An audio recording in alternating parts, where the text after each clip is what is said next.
I has to stand its ground. That's the idea of being a human, a mind, a man, a warrior, a mother, a saint, a person, a politician, a trump, a king. I has to stand its ground.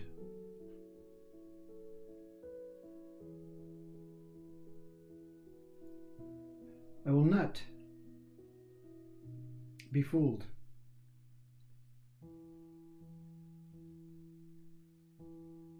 I know exactly what's going on. I know fully how to get through this world. I know everything that I need to know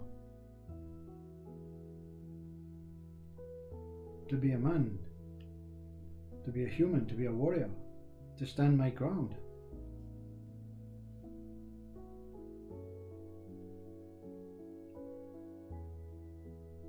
Ego talks about this humanity.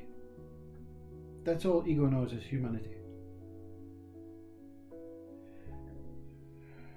Only knows the object, that what is real, that what is taking place, that what is happening. Only knows what has been taught, learned, conditioned, inherited, programmed to know, to be powerful or be able, much more accepting word, able. Ego is the able one. See, doesn't want to find out about that what is not perceived, touched, smelt, tasted. Doesn't want that. Tells the story very simply, the ego. I was born on this date. I know my parents, my family. I went to this school. I went to this college. I worked in this, then this, then this, then this. Then I got married. Then I had children. Now I'm getting old. And soon I will die. Anything else? It's not relevant. It's not relevant. Ego says it as it is, what it knows, what it has learned. I will stand my ground. I will be here as whatever they tell me I am. And I will be proud, and I will stand vigilant, and I will defend, and I will fight, and I will try my best to keep people happy. And I will hopefully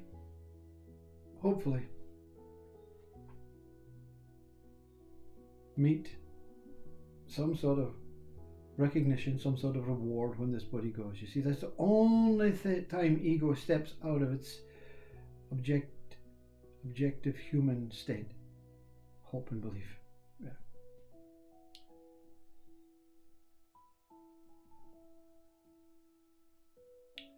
And then we have the spirit, the soul.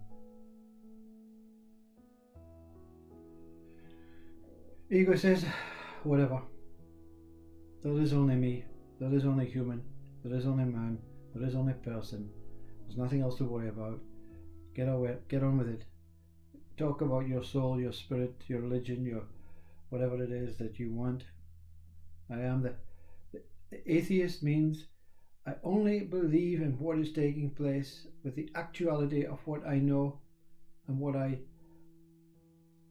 have available to get from this point to that point.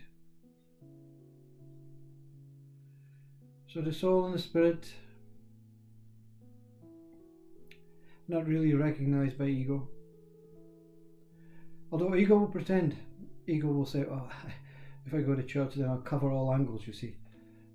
In case I'm wrong, in case there is something out there, in case there is something after this body goes, I better just make sure I go to church, to the temple. I better read the books, I better, have some sort of, even though I just have a small attempt at it, in my position in my life, I'm quite rich, says the rich man. So I can just sneak my way in past the poor. I just need to put my name on the list of the communion, list of the congregation, list of the disciples, I can sneak in. But ego will defend that. No, that's not true. That's not true. I am a follower of Jesus Christ, even though it's not present, it's not here, it's not now.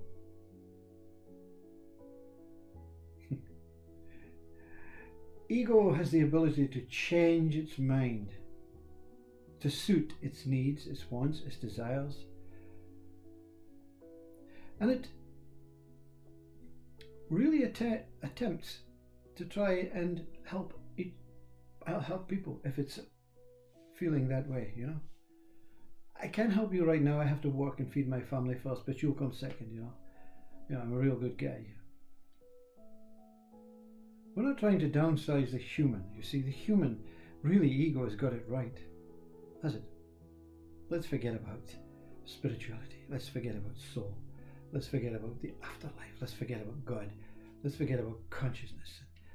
What's going on in the universe. Who the hell cares what's happening up there, It's more important that my crops in my field, grow so that the people can be fed. It's more important than my car to be maintained so that I can go to work, because I'm a paramedic, or I'm a nurse, or I'm a doctor, I'm a surgeon. I'm really necessary to those that are really suffering illness and disease and possible death. What the hell's this space thing? And who cares about what's happening in other countries? Well, of course I have to, because we're one, Who said that? Who said I'm one? We're one. That's a bit off key for ego. Ego just gets on with it, you see. It doesn't dilly-dally, doesn't dabble. But it's only working within one pot size, you see. This is the pot of ego. This is all the information that has ever been passed down, the history of human beings in books and everything. I can have access to it, I have availability to it, and I can get it when I need it, if I need it. And of course the soul and the spirit.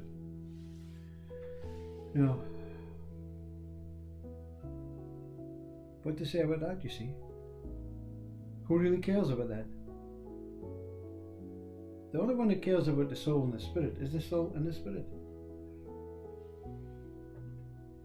I want to share with you a little, not really important insight, like some kind of revelation.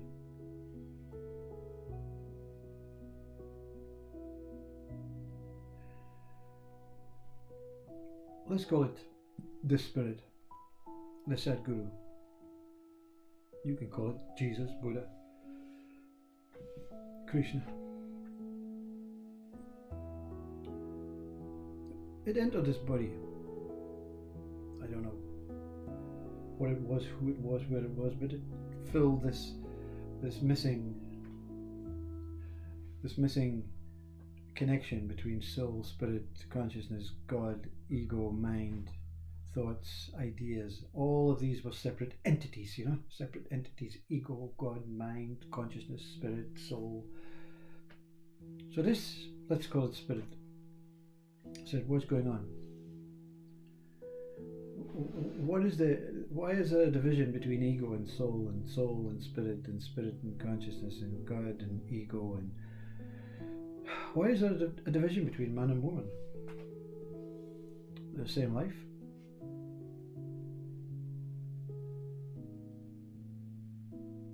And something shifted. It doesn't say you go from ego to soul, or spirit to mind, or mind to body, or body to the universe, or the universe to God, or the God. See, there's so many little shifts within this big shift of consciousness that is taking place right now. You said, why? Why accept one and not the other?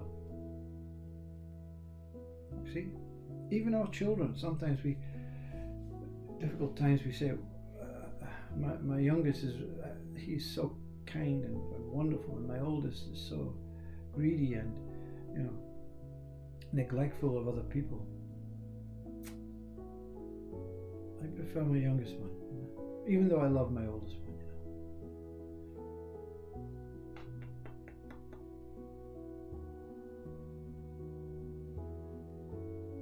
So this Sadhguru, let's call it in between man, the mediator, the non-sided one, said, why? Why not open up all your sides and let them all flow equally within you?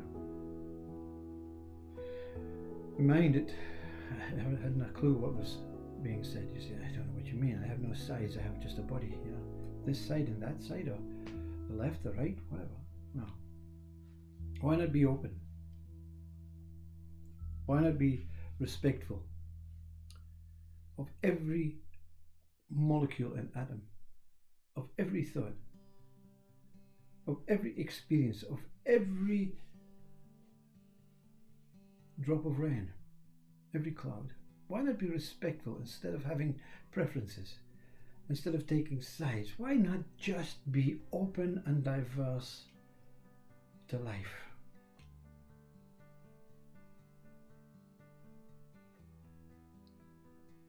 Very often you find people say, that are awakened and enlightened, they say, I'm nothing. I am the soul, I am the spirit, I don't recognize myself, I'm non-dual, I'm not dual anymore. I used to be dual, I'm no longer dual. I don't see the point of ego. It's a very short-sighted human side. What about the authentic side, the original side, the beautiful side, the self side, the soulful side, the nothingness side, the pure undiluted Krishna and Buddha and Christ side? What about them, you see?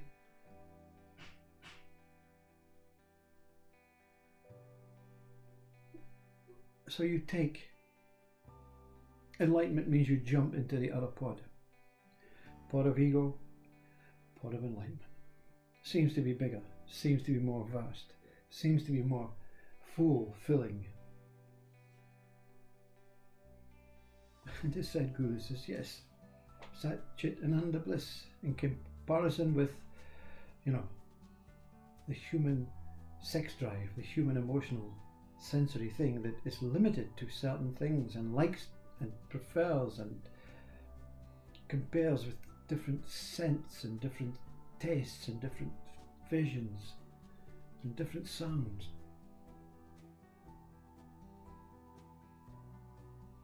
It's just, what the hell's going on? What is wrong? Why not be open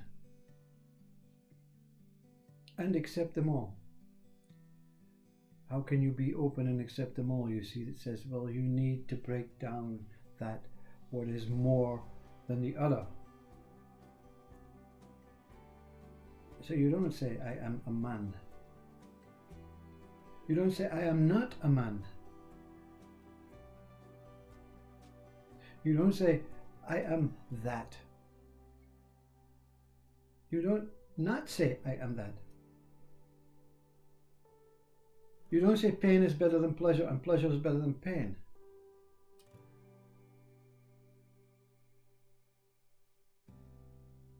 You don't say this side is the most important side and the other side, the afterlife, is less important. You don't see anything but life as one. You don't say good is better than bad and bad is better than good. You don't say good is worse than bad. You don't say bad is worse than good. You don't see these things. So many want to be enlightened, and it's a wonderful experience of the mind. It's that neuroplasticity of the brain saying, what the hell? Stop this nonsense. You're like some ball of lead, and all these things are dangling from it. These things are irrelevant. You know, they're handy when I want it to be, said the head.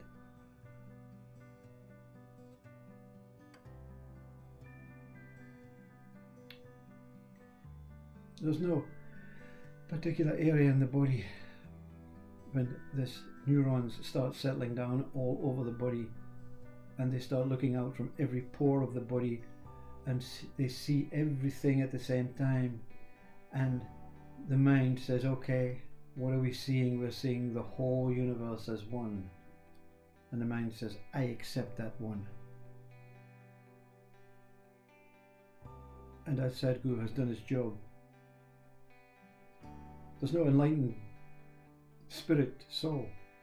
There's no human ego form. They're not relevant to what is taking place. There is pure contentment, placid beingness taking place. And the one inside cannot differentiate between anything in this world, including me and you. And the ego mind strives for equality. Nothing different. Everything the same as me and you. And the soul says everything is beautiful, profound love as the same love. Yeah. One whole. Same as ego wants. Same as mind wants. But you don't have to want it. You don't have to long for it. You just have to accept it as it is. You tramp on a slug. It's like tramping on a human, tramping on a twig, tramping on a cloud. What's going to happen? It's going to transcend into something else within consciousness. This body will transcend into something else in nature. It will transcend into a worm. It will become a big fat worm, because it will be eaten by these worms, and they will become big and fat, and the birds will eat the worms, and the birds will fly, and the humans will eat the birds depending on the species. So it's like cannibalism. But your ego minds, oh no, I don't want that. That's not happening. Of course that's not happening. Doesn't matter, you're dead. It doesn't matter. What matters? The ego says, well, dead. Matters not. Now they have some sort of compassion, some sympathy, some kindness. Oh, we don't want to do that. And the soul and the spirit saying the same thing. Because we cannot differentiate between the quality of our mind, whether it's a soulful mind, a spiritual mind, or an ego mind, because we're always thinking one day about, I am a man, I'm powerful, whatever, and then the next day, I just want to be free, I want to be whole, I want to be pure. I want to know what's going on after this body goes. So we're all moving. The mind is always moving in and out thoughts.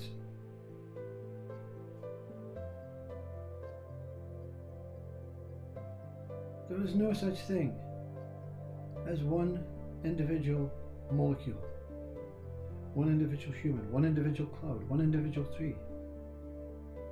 Everything is the same life. Everything is the same life.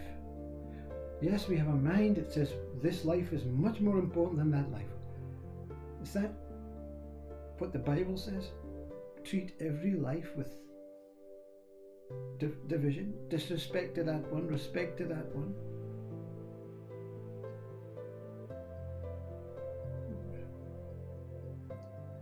Humans' ego states cannot abide by their own human ego state for the whole of one lifetime.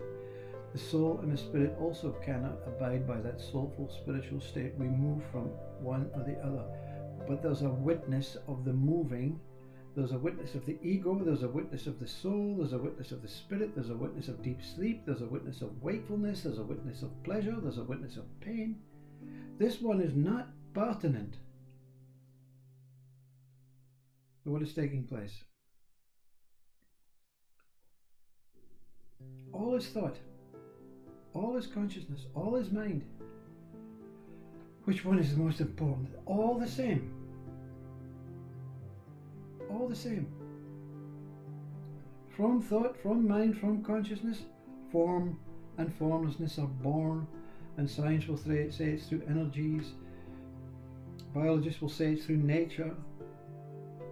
Spiritualists will say it's through God, or Christ, or consciousness. Soul will say the same about religion, whatever. We just love tying ourselves up in knots. We're already tied in a knot. The idea of life is to untangle the knot and be free as that floating ribbon from the maple, just dangling around, in tune and flow with what is taking place, with no emotions that say something is better than the other, something tastes better than the other, something sounds better than the other. You put two candles up, someone walks in the room, oh, this one smells of sage, I like that one. This one smells of roses, I'm not a roses fan. Now you're looking at the candles and you're looking at the flames, and you're saying the flames, they're exactly the same. The smell is irrelevant. It's the pulsating heat and light and livingness. You only see livingness. You see, to the mind it's the most mundane. You either have to be looking on a soulful or a spiritual quest, or even an ego quest, a powerful, driven quest to see if I can change the world, if I can do so many things, I can build so many empires. Or looking at a thoughtful quest, I'll just sit and think and plan and not do anything, but I love just the planning and working out and thinking how it could be. Always on a quest, you see, always questioning. The Sadhguru says, when the questions die, the answers die. When the questions and the answers die, the questioner dies.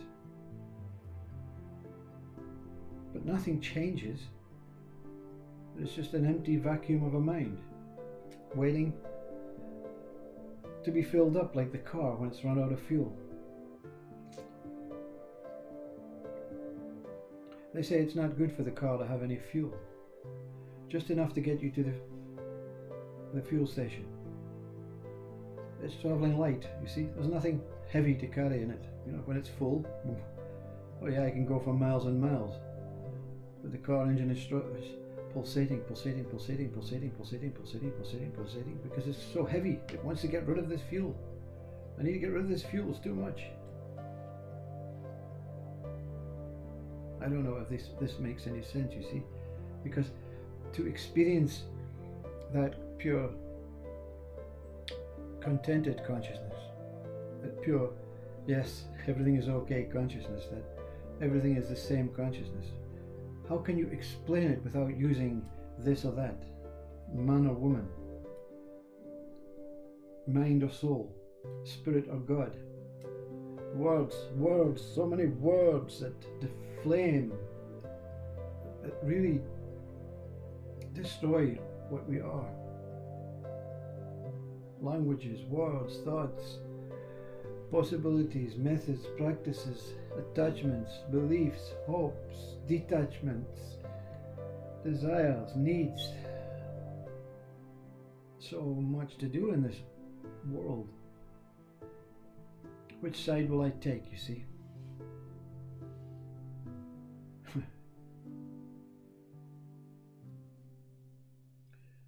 You're like a celestial gem.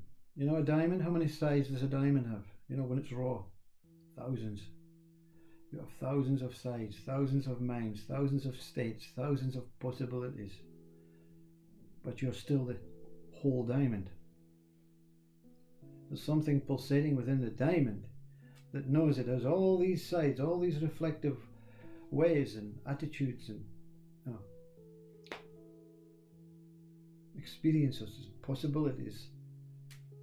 But you know, when everything stops shining, everything stops thinking, the diamond itself is. You can never not be the celestial gem. You just have a mind that sees different sides. And that's okay. It is what it is, you know.